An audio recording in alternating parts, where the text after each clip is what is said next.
Hi everybody, welcome to another edition of Game Central. I'm Sean Woodland as we continue to take a look at the CrossFit licensed events that will be taking place here in the coming months, and some of them will be for a good cause. Battle Cancer is an organization that was founded in 2017 after they held some small-scale fundraising events in 2015 and 2016, and now they have more than 50 core members, organizers, volunteers, and brand partners. Their goal is to drive a movement that helps those affected by cancer, to inspire them in their darkest moments and support them in recovery. Now, their work aims to raise awareness and funds for cancer charities by delivering epic fundraising events. They want to connect a supportive community of like-minded people through the sharing of stories and experiences, and they want to promote health and well-being as a prevention to illness. Battle Cancer will have events in September. They will have one in October, one in November, and also one in December, and they will be held around the world. And for more information, you can follow them at battle.cancer on Instagram. Their events this year are fitness fundraising challenges for teams of 4. You'll take on 4 9-minute functional fitness workouts over one day and fundraise for your chosen cancer charity. Workouts are suitable for all abilities and adaptations, so everybody can take part. And I spoke with Scott Britton about what he has coming up. Scott, thank you so much for taking the time to do this. How are you doing, my friend? Hey, Sean, really good. I'm back in the UK after the games, but very excited. For people who don't know about... So thank you for having me. Yeah, no problem. For people who don't know about Battle Cancer, what is your organization and how did you start? Yeah, so our organisation is twofold. So number one, we put on mass participation fitness events. But the theme around that is not necessarily how many reps you do, but how many pounds, dollars or euros you raise for your chosen cancer charity or one of the ones that we have.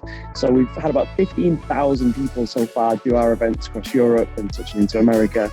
The second thing that we do is we fund fitness programs for people who are post-treatment. So there's a huge gap for people once they finish their initial cancer treatment to actually get some structured support in person or online functional fitness. And that's something that we currently do about 12 locations around the world for around 200 people. When did you guys first start holding events? Yeah, so around 4 years ago, we booked our very first event. It's a little bit of a Field of Dreams moment. We've never held events before. We booked it, brand new concept. People have came, and yeah, so far we've fundraised about $1.4 million for about 40 different international charities. Why was it important for you to start something like this? The biggest thing for me was seeing a gap. So there was a gap where people wanted to do something using their fitness to do fundraising.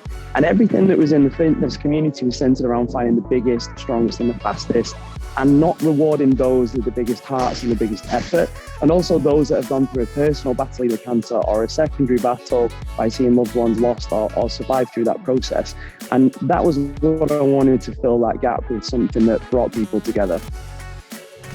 Where have you been holding events as your organization's presence has now been growing over the past few years? Yeah, so we've gone from the UK and having multiple places in the UK to holding events in Germany, holding events in France, in Spain. We've held small events across the US, over in San Diego. We've visited Miami, we've been to Texas. And then we also held some really big activations at the CrossFit Games this year, and also other events like Wadapalooza. So what started off with my little home city in the UK has led us around the world. And now that you have the official licensing from CrossFit, how has that helped you get into areas that maybe that you were not able to reach when it was just you? Oh, massively. And it was a huge moment for everybody in the team to be recognized and to have that official connection with CrossFit. So we've been able to reach people in the far reaches of countries that, you know, this sounds really silly as a typical Brit, but America's a very big place. You know, when you try and drive across Texas and you realize it's 3 times the size of your home country, but having that power of CrossFit behind and the community that understands what that word means. And also we found so many people have signed up to our events this year post-COVID who don't actually go to CrossFit affiliates. They've seen the word CrossFit as a challenge and as something to train for and prepare for. So it's been 2 things. It's helped us reach the community like we've never had before. And it's also been an inspirational word for people to take on our challenge and fundraise.